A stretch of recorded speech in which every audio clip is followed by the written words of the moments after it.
Assalamualaikum warahmatullahi wabarakatuh. Perkenalkan, nama saya Ismiati Qadriah, absen 15 dari kelas 11 IPS 3. Sini saya akan memaparkan resensi novel yang berjudul Atlas. Resensi ini saya beri judul Menjalin Keharmonisan Antara Orang Tua dan juga Anak.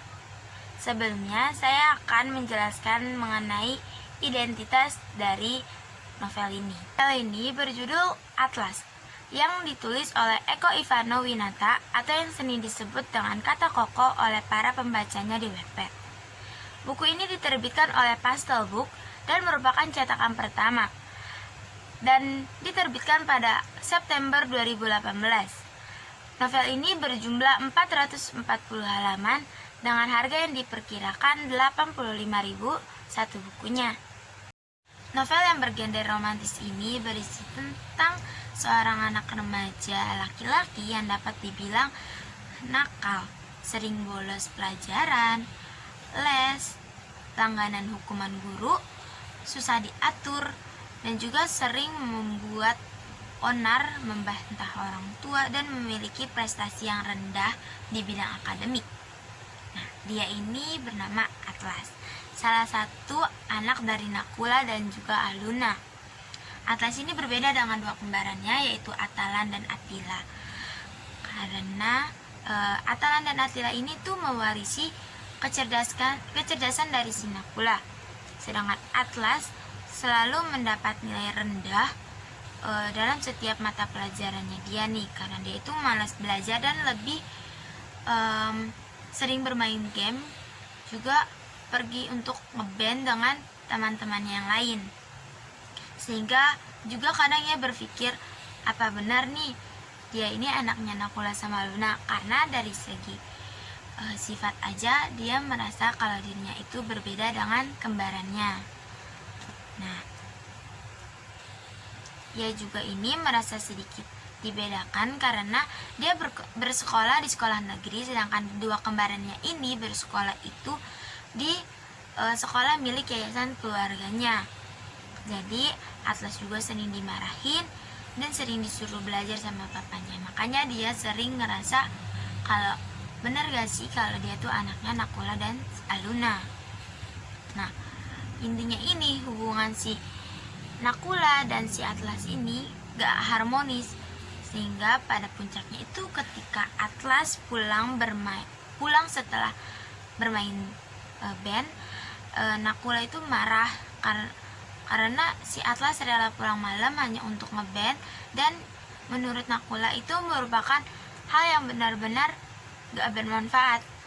Nah, sedangkan menurut Atlas, dia gak senang kalau ngeband itu dibilang tidak berguna dan tidak bermanfaat. Dan karena Nakula merasa marah karena Atlas membantahnya, Nakula pun menampar si Atlas dan mengusir Atlas dari rumahnya ini. Tuh. Nah, selain menceritakan tentang hubungan ayah dan anak yang gak harmonis ini, novel ini juga menceritakan kisah asmara dari si anak remaja di masa putih abu-abu nih, yang sedikit rumit.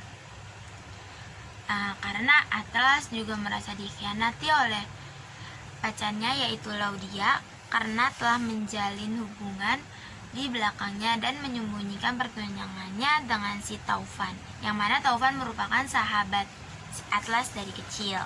Yang lebih mengecewakannya lagi menurut Atlas, karena sahabat dari kecilnya yaitu Vela juga ikut menyembunyikan hubungan antara Taufan dan juga Laudia.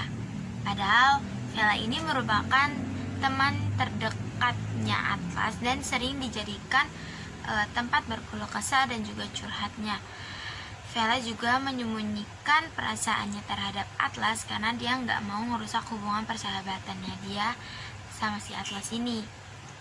Dari situ hubungan persahabatan mereka mulai merenggang dan juga memburuk. Namun Taufan itu mencoba berkali-kali untuk meminta maaf sama Atlas. Tapi berkali-kali juga Atlas akan menolak permintaan maaf dari si Taufan ini. Nah, novel ini juga berisi tentang parenting dan penemuan jati diri remaja yang seharusnya. Nah, novel ini juga menggunakan bahasa yang mudah sehingga para pembaca ini tuh lebih mudah dan juga santai dalam membaca. Nah, untuk alurnya sendiri pun juga mudah dipahami, tidak terlalu rumit untuk para pembaca. Mungkin untuk para pembaca yang baru tahu novel ini atau hanya mengetahui novel Atlas ini akan sedikit kebingungan karena ada beberapa pemeran yang muncul seperti Sadewa dan juga Kinan. Kinan yang mana nggak dijelasin secara rinci apa hubungan mereka sama keluarga Atlas. Nah, maka dari itu pembaca novel ini seenggaknya harus membaca buku series pertama yang berjudul Snake Horse agar lebih paham apa sih hubungan mereka dengan keluarga Atlas, agar bisa mengenali lagi para pemeran-pemeran di dalam novel si Atlas ini. Nah, untuk para pembaca, selamat membaca dan ingat, manusia pintar itu tidak seutuhnya pintar dan manusia bodoh itu juga tidak seutuhnya bodoh. Manusia bisa karena mereka yakin. Dan itu ada di buku Atlas halaman 334. Sekian, terima kasih yang dapat saya paparkan pada kali ini. Kurang lebihnya mohon maaf. Wassalamualaikum warahmatullahi wabarakatuh.